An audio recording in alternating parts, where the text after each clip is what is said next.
Querido amigo, espero que você esteja animado com o nosso projeto de estudarmos toda a Bíblia, trecho por trecho, versículo por versículo. Nós estamos estudando o livro de Gênesis. Já falamos um pouco sobre o primeiro versículo, um versículo querido e muito conhecido pela grande maioria das pessoas. Gênesis capítulo 1, versículo 1. Um pequeno versículo, mas um dos versículos mais importantes de toda a palavra de Deus. As suas palavras são as seguintes: no princípio, criou Deus o céu e a terra. Em minha opinião, essa é a porta através da qual podemos iniciar com segurança o estudo da palavra de Deus. Temos que crer que Deus é o Criador. É necessário que aquele que se aproxima de Deus creia que Ele existe e que se torna o galardoador dos que o buscam. Essas são as palavras que nós encontramos em Hebreus, capítulo 11, versículo 6. Mas então vamos pensar um pouquinho nessas palavras. Repito para que você possa anotar, Hebreus 11, versículo 6. Por alguns instantes vamos analisar o conteúdo desse versículo.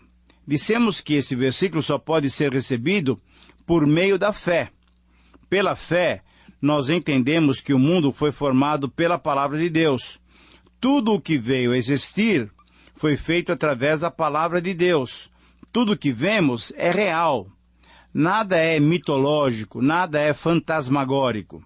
Na expressão criou Deus, o verbo usado para a palavra criar, o verbo criou, no hebraico, ele se chama bara.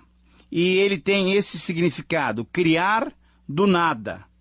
Então, o verbo criar significa criar do nada.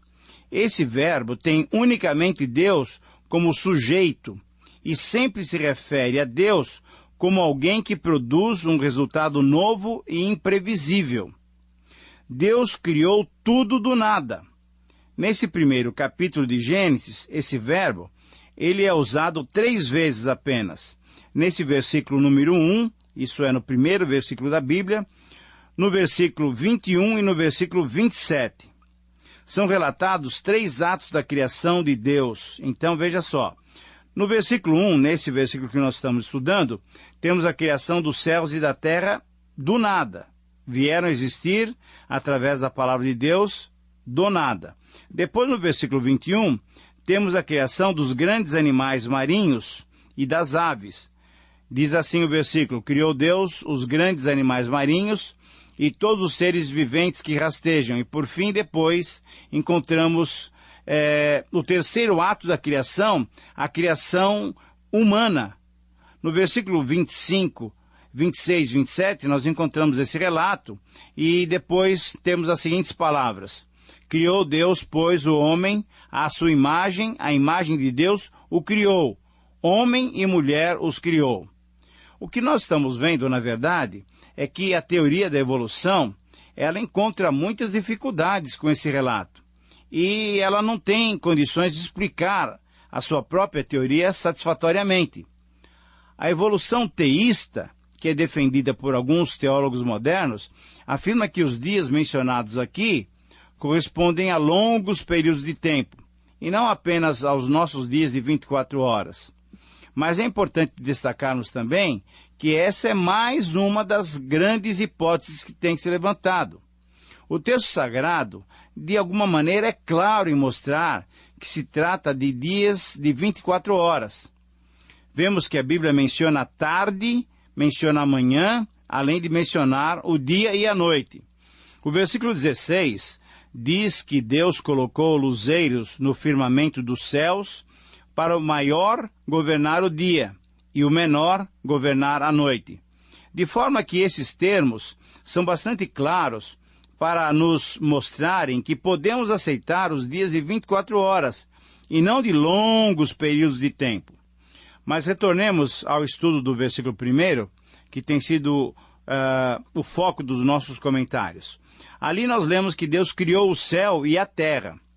E a terra, veja só, está destacada do resto da criação. Por quê? Bem, a terra é o lar do homem.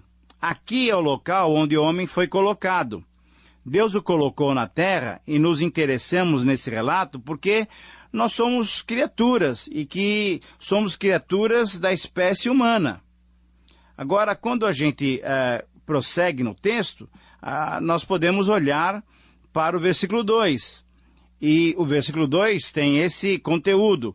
A terra, porém, era sem forma e vazia. Havia trevas sobre a face do abismo e o Espírito de Deus pairava sobre as águas.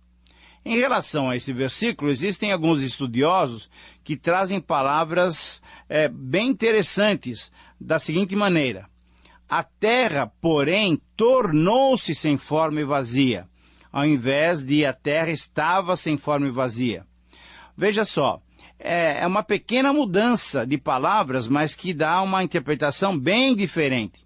Entendem que os versículos 1 e 2 referem-se a dois atos criativos de Deus, interpretando a criação inicial do versículo 1, que essa criação caiu em uma condição de desolação por causa de uma grande catástrofe. Assim, essa expressão, a terra era sem forma e vazia, é traduzida por veio a terra ser sem forma e vazia. Veja só, na verdade, nós admitimos que não há uma grande evidência para essa teoria, mas vemos que alguma coisa aconteceu com a terra. E como que ela ficou dessa maneira? Podemos crer que houve, de fato, uma catástrofe que abalou o universo de Deus. Ainda no versículo 2, nós lemos que havia trevas sobre a face do abismo. Quando a Bíblia diz que a terra era ou tornou-se sem forma e vazia, mostra que havia um caos. Mas esse caos não foi criado por Deus. É a própria Bíblia que diz, no livro do profeta Isaías, no capítulo 45, versículo 18, que Deus não criou esse caos. Não criou a terra vazia e sem forma. O autor sagrado, em Isaías, ele diz assim: porque assim diz o Senhor que criou os céus, o Deus que formou a terra, que a fez e a estabeleceu, que não a criou para ser um caos, mas para ser habitada. Essa é a palavra de Isaías. Então, essa afirmação, no original hebraico, nós lemos que Deus não criou a terra sem forma e vazia. Essa não foi a forma como Deus criou a terra. Deus criou esse universo como um cosmos e não como um caos. O que Isaías, inspirado pelo Espírito Santo, pelo próprio Deus, afirma nesse versículo, é que Deus criou a terra e a estabeleceu não para ser um caos, mas para ser habitada. Até onde se pode saber, a terra é o único lugar habitável no universo. Mas no princípio a terra também era ou se tornou sem forma e vazia. E ainda no versículo 2 nos diz o seguinte: havia trevas sobre a face do abismo. Então a terra era algo como a lua hoje, mas o Espírito de Deus se movia e pairava sobre as águas. O universo inteiro foi abalado por essa grande catástrofe. Mas a pergunta é, qual foi a catástrofe a que estamos nos referindo? Como já dissemos, sobre essa ideia podemos apenas fazer algumas conjecturas. Não iremos entrar em detalhes.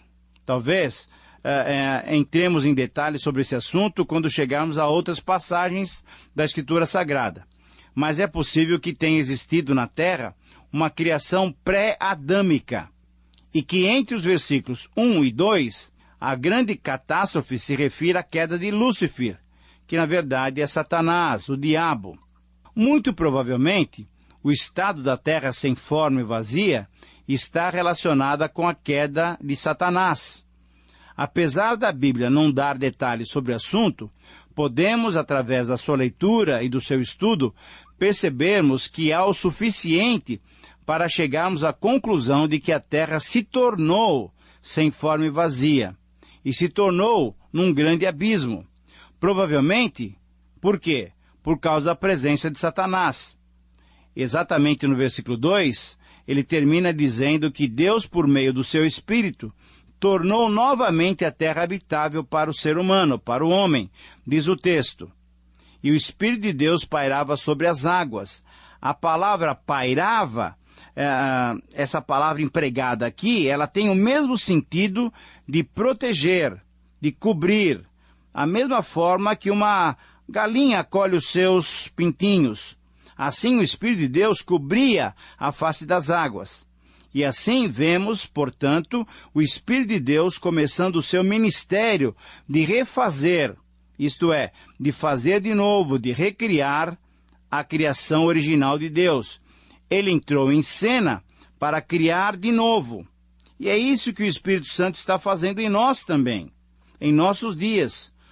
Todos nós estamos lembrados das palavras do Senhor Jesus em João capítulo 3, versículo 7. Jesus disse a Nicodemos: é necessário nascer de novo. E esse novo nascimento é obra do Espírito Santo que nos regenera, isto é, que nos gera de novo. Querido amigo, é possível entender então que foi isso que aconteceu com a terra criada. Veja só, ela foi criada inicialmente perfeita, habitável, mas com a catastrófica provável queda de Satanás, tornou-se a terra sem forma e vazia, e com trevas sobre a face do abismo. Mas o Espírito do Senhor, pairando sobre as águas, tornou a terra novamente habitável. Muito bem, vamos continuar com o nosso texto. Vamos ver agora o que houve nos demais 6 dias da criação, ou melhor, da recriação. No versículo 1, temos a criação do universo.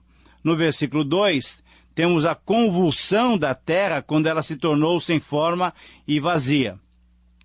E nos demais dias mencionados nesse capítulo, temos a reconstrução da terra. O texto vai do versículo 3 até o final do capítulo. E podemos dividir, então, esse relato em 2 grandes porções. Em primeiro lugar, dos versículos 3 a 10, Deus cria as estruturas fundamentais do nosso mundo. O tempo, versículos 3, 4 e 5. O espaço, versículos 6 até 10. E o próprio espaço é estabelecido tanto verticalmente, nos versículos 6 a 8, quanto horizontalmente, versículo 9 e 10. Num segundo momento, numa segunda porção, nós encontramos os versículos 11 a 31. E aqui, Deus cria dentro do mundo estruturado os seres vivos e as condições para a sua sobrevivência. Criou primeiro Deus as plantas, depois ele criou os grandes luzeiros, isso é, o sol e a lua.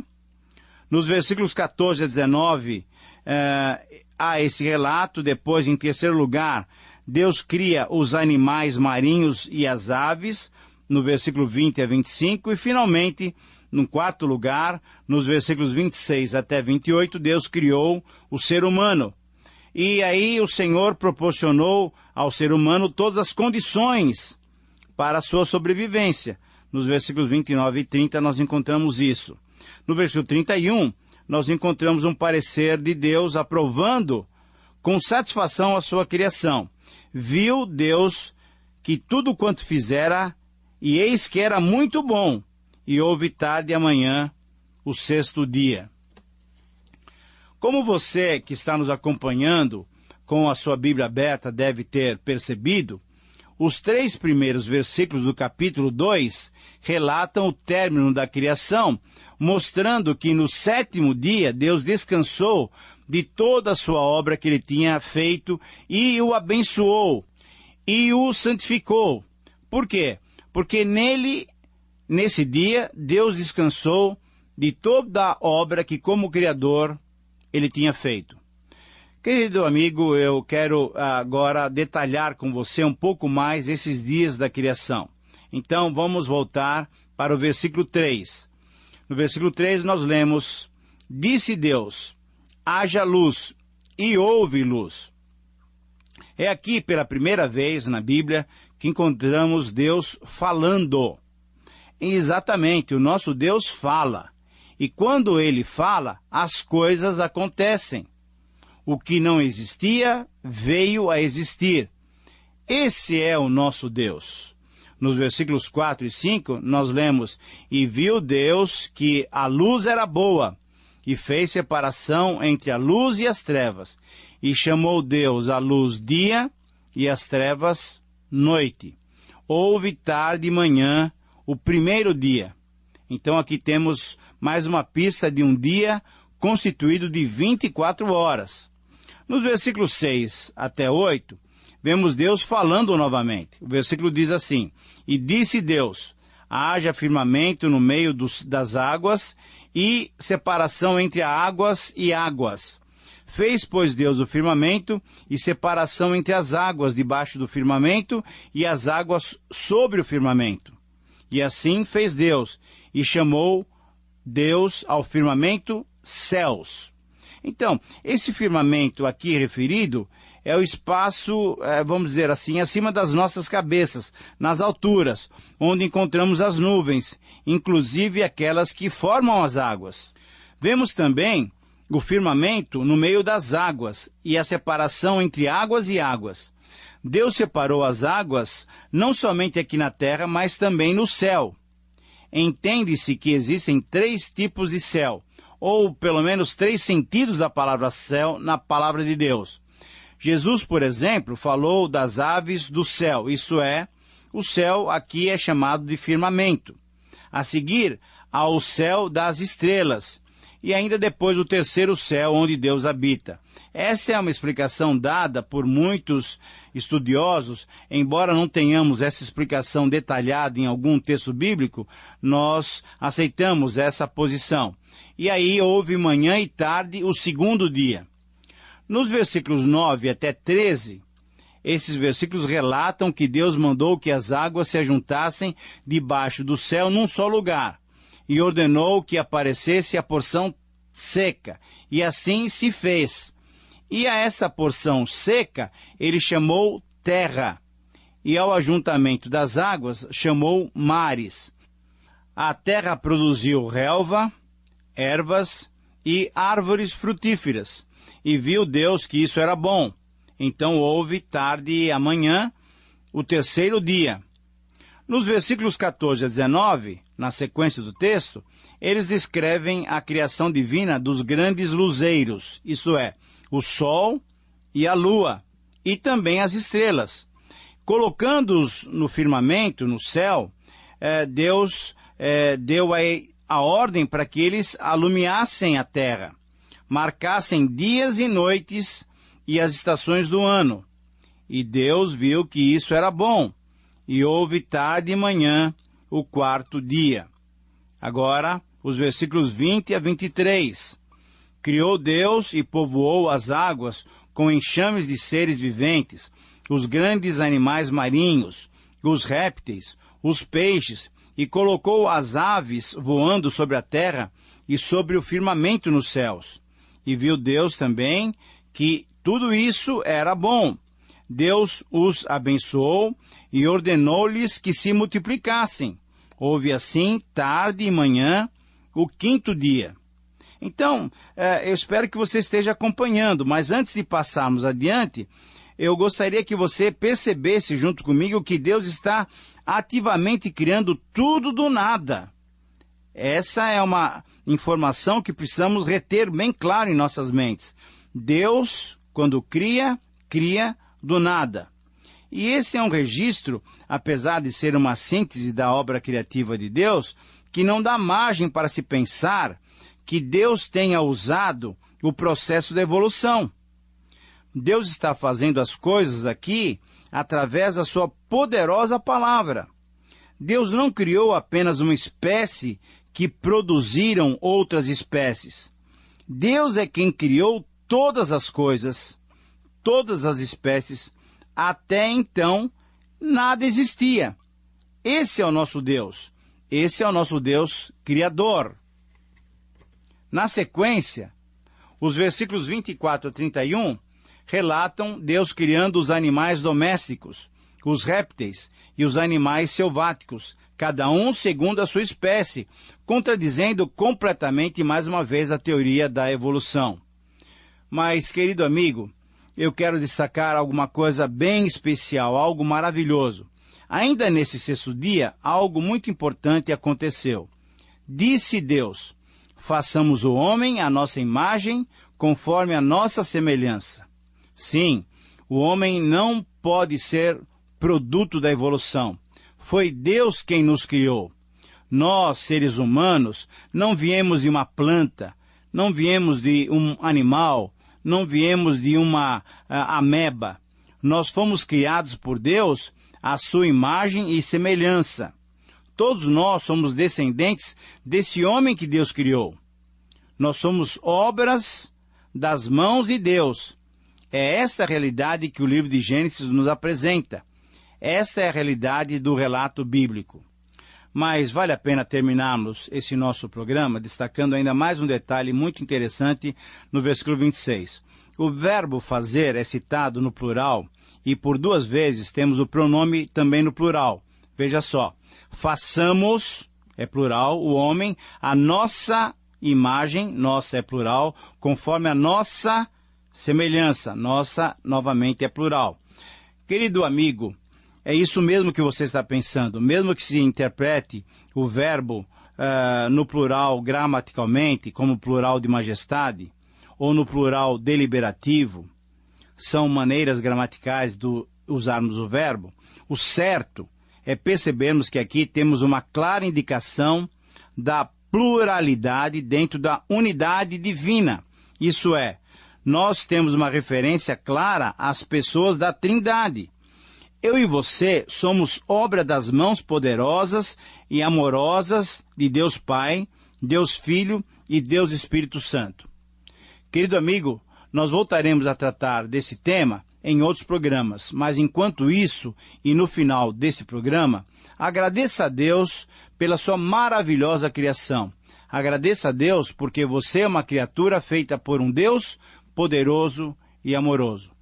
Ouvinte amigo, querido amigo, fiquemos por aqui. Convido a estar conosco no nosso próximo programa.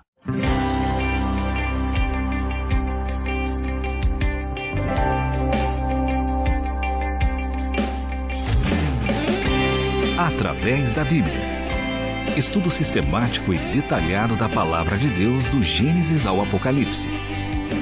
Para saber mais, acesse nosso site transmundial.org.br.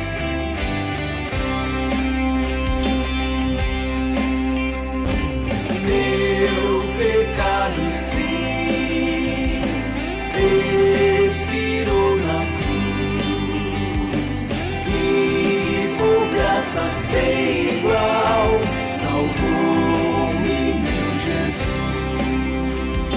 Realização Transmundial.